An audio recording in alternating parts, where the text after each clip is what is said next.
할렐루야. 아시는 것처럼 오늘은 부활주일이고 예배의 순서를 조금 변경을 했습니다. 우리 찬양대가 연합으로 찬양을 열심히 준비했는데요.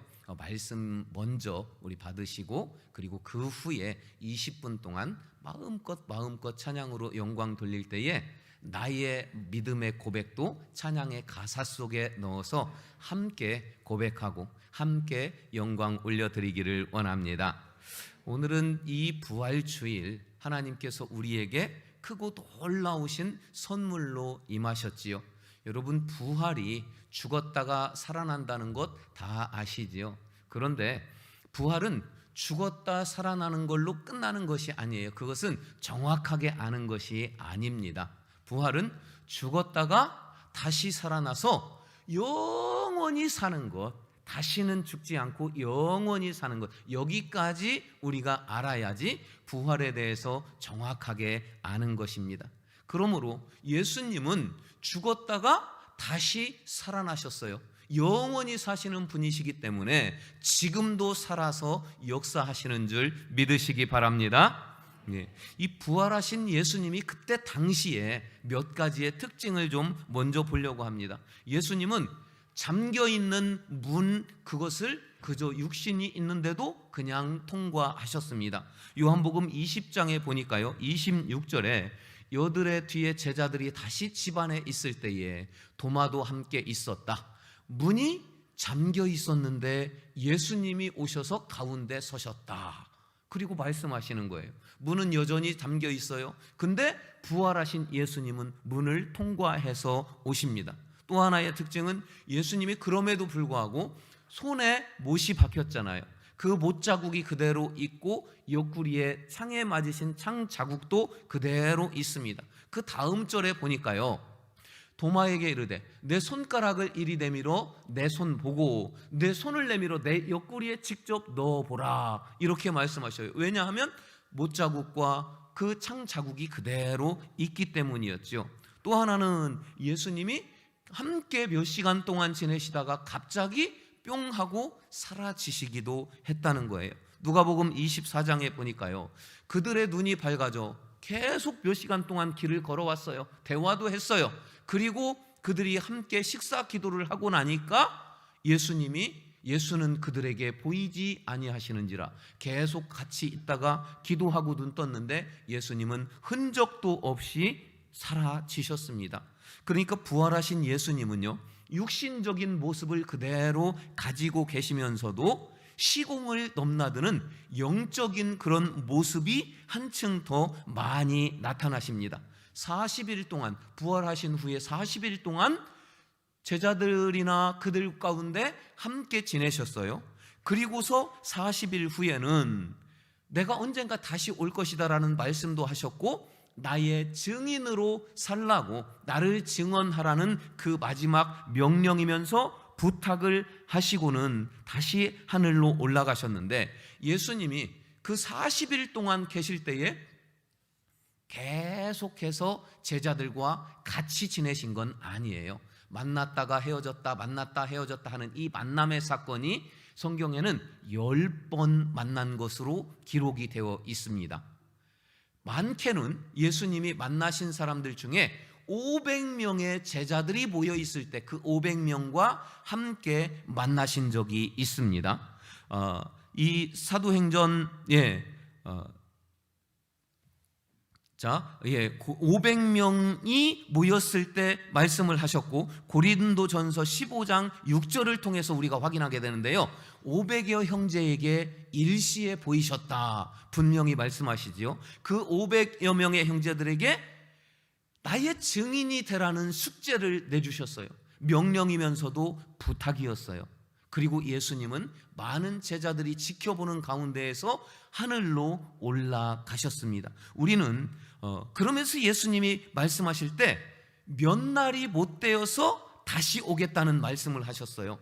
다시 오시는데 예수님의 모습으로 오시는 것이 아니고 성령으로 오겠다, 성령으로 너희 각 사람에게 임하겠다라는 말씀을 몇 날 못 돼서 다시 올 거니까 예루살렘을 떠나지 말고 기도하면서 기다리라고 하셨는데 사도행전 1장에서 어떻게 4절 5절에서 이렇게 말씀하셔요. 사도와 함께 모이사 그들에게 분부하여 이르시되 예루살렘을 떠나지 말고 내게서 들은 바 아버지께서 약속하신 것을 기다리라. 요한은 물로 세례를 베풀었으나 너희는 몇 날이 못되어 성령으로 세례를 받을 것이다. 이렇게 말씀하시죠. 우리는 좀 그 예수님을 만났던, 그리고 예수님의 마지막 명령과 부탁을 받았던 그 성도들의, 그 제자들의 숫자에 잠깐 좀 주목을 해보려고 합니다.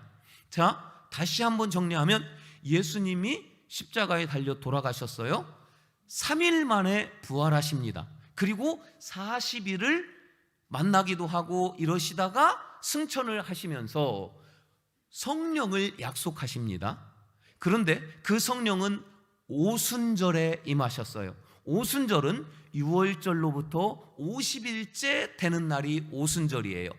3일 만에 부활하셨고 40일을 함께 지내셨고 몇 날이 못돼서 성령을 받으리라 했는데 50일째에 받으셨으니까, 성령이 임하셨으니까 43일 만에 하늘로 올라가셨고 50일째까지는 7일 만에 성령이 임하셨다는 거예요. 몇 날이 못되어 성령으로 임하시겠다는 말씀은 7일 만에 이루어졌어요. 그런데 500여 명이 함께 모인 자리에서 예수님이 말씀하셨고 예수님이 명령 그리고 부탁도 하셨어요. 나의 증인이 되라고. 그런데 오순절에 승천하시고 7일 만에 성령으로 임하셨던 그 오순절, 예수님의 성령을 받은 사람은 몇 명이었을까요? 사도행전 1장 15절을 우리 다 같이 함께 읽으십니다. 모인 무리의 수가 명이나 되더라. 그때 베드로가 그 형제들 가운데 일어서서 이르되 500명 중 몇 명이요? 120명이 7일 동안 기다렸어요.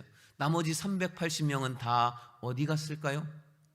하루 이틀 기다리다가 한 100명쯤 떠났을 거예요. 이거 아닌가벼. 한 2, 3일, 4, 5일 기다리다가 나머지 또 떠났겠지요. 마지막 6일째에는 380명이 다 떠나고 120명이 남았습니다. 그리고 그들이 함께 기도하고 뜨겁게 기도할 때 7일째에 성령이 불같이 임하셨던 것입니다. 그리고 그 120명은 성령이 뜨거워서 예수 그리스도의 증인으로 복음을 전하고 예수님을 전하고 살다가 순교를 많이 당하고 어떤 이들은 또 자연사를 하고 하나님께로 올라갔습니다. 사랑하는 여러분, 이 부활절 지금도 살아계신 주님 앞에 우리 다시 한번 나의 믿음을 점검하고 고백하기를 원합니다. 제 질문에 여러분 그 마음의 성령의 인도하심을 따라서 크게 아멘으로 대답하시면 되겠습니다. 예수 그리스도께서 나의 죄를 다 짊어지고 십자가에 돌아가셨다는 것을 여러분 정말로 믿으십니까? 사망 권세를 이기시고 사흘 만에 부활하셨으며 지금도 살아계신 주님을 여러분 믿으십니까? 그 주님이 성령으로 찾아오셔서 지금 이 순간에도 내 속에 성령으로 계시며 이곳 가운데 임재하사 나의 예배를 받으신다는 것 여러분 믿으십니까? 그렇다면 여러분은 부활의 증인입니다. 380명이 아니라 여러분은 120명 중 한 사람이 되었다는 거예요. 증인답게 주님을 증언하며 살아가는 여러분 되시기를 주의 이름으로 축원합니다. 이 예수님이 잡히실 때, 그리고 대제사장의 뜰에서 재판을 받으실 때 거기까지 왔었던 한 제자가 있었어요. 베드로였습니다. 근데 차마 나설 수가 없었어요. 한 여종이 너도 같이 있었던 사람 아니냐 부를 때에 나는 저 사람 절대 모른다고, 절대 진짜 모른다고 3번이나 부인을 하고, 그리고 예수님의 말씀이 생각나서 통곡을 했었던 그 베드로가 120명 중 한 사람이 되었지요. 대표적인 사람이 되었지요. 그가 놀라운 성령의 충만함을 받고 놀라운 일을 행하게 됩니다. 정시 기도하러 성전에 올라가다가 성전 미문 앞에서 구걸하고 있는 한 장애인을 봅니다. 그가 얼마나 마음이 아팠었는지, 그리고 성령이 충만했는지 그에게 말하지요. 사도행전 3장 6절입니다. 은과 금은 내게 없거니와 내게 있는 이것을 내게 주느니 나사렛 예수 그리스도의 이름으로 일어나 걸으라. 그가 벌떡 일어납니다. 하나님께 찬양하고 영광을 올려드립니다.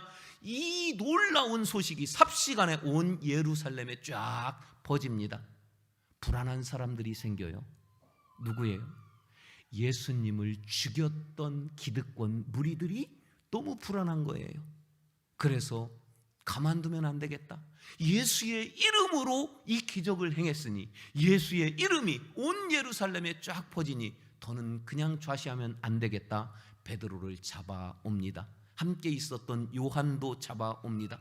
그리고 공의회를 소집을 해서 한참 무게를 잡고 거룩한 척 하면서, 특별히 죄는 없으니까 예수의 이름으로 아무것도 하지 말라, 엄포를 놓고 놔주려고 합니다.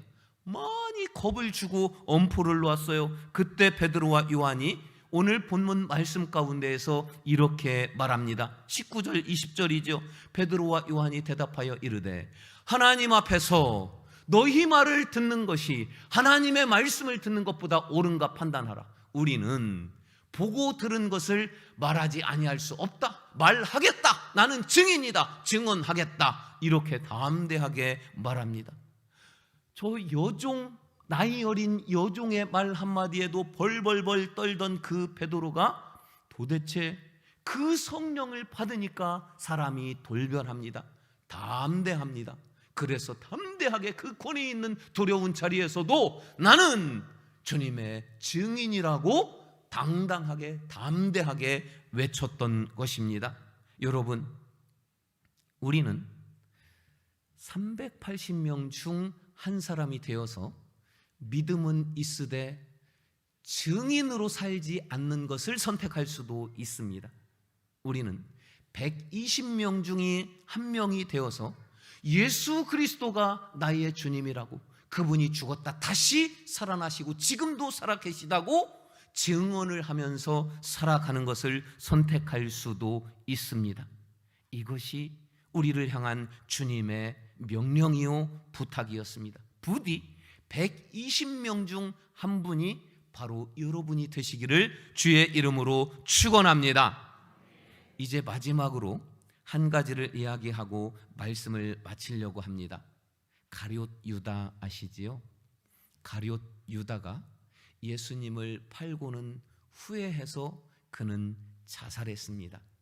12제자 중 한 사람으로 선택을 받았지만 그에게 하나님이 계획하신 그 모든 것들을 그는 거부했습니다.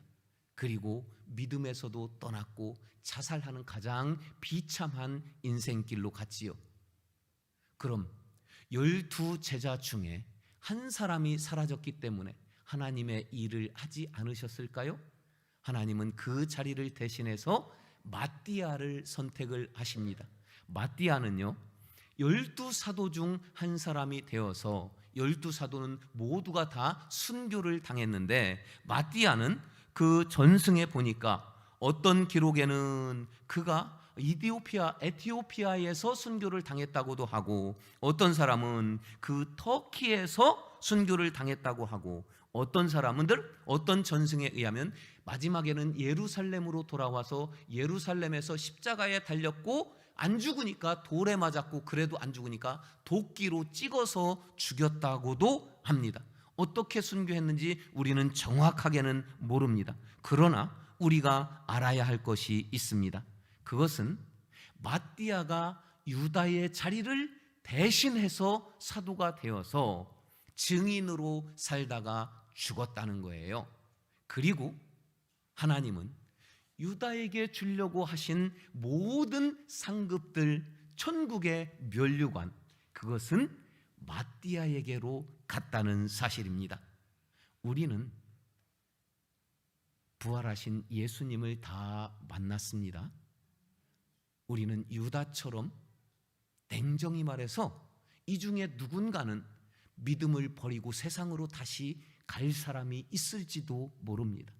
누군가는 120명이 아닌 380명 중에 한 사람이 되어서 내가 믿기는 믿지만 나는 증거하며 살지는 않을 거야 하면서 조용히 믿음 가운데 사는 분도 있을 수도 있습니다. 그러나 기억하십시오. 하나님께서는 저 120명을 통해서 오늘날 통계에 따르면 세계에 25억 명이 그리스도인이 되었다는 사실입니다. 그리고 그 상급과 천국에서의 면류관은 380명이 아니라 120명의 몫이 되었다는 겁니다. 이 부활절 반드시 기억하시기 바랍니다. 예수 그리스도의 나를 위한 죽음과 그분의 부활하심과 지금도 살아 역사하심을 믿는다고 이 시간에도 고백하신 여러분, 그렇다면 증인으로 예수님에 대하여 증언하면서 살아갈 수 있는, 그래서 나를 향한 계획과 모든 상급 면류관을 다른 이에게 빼앗기지 아니하고 여러분 각 사람이 누리게 되기를 주의 이름으로 축원합니다.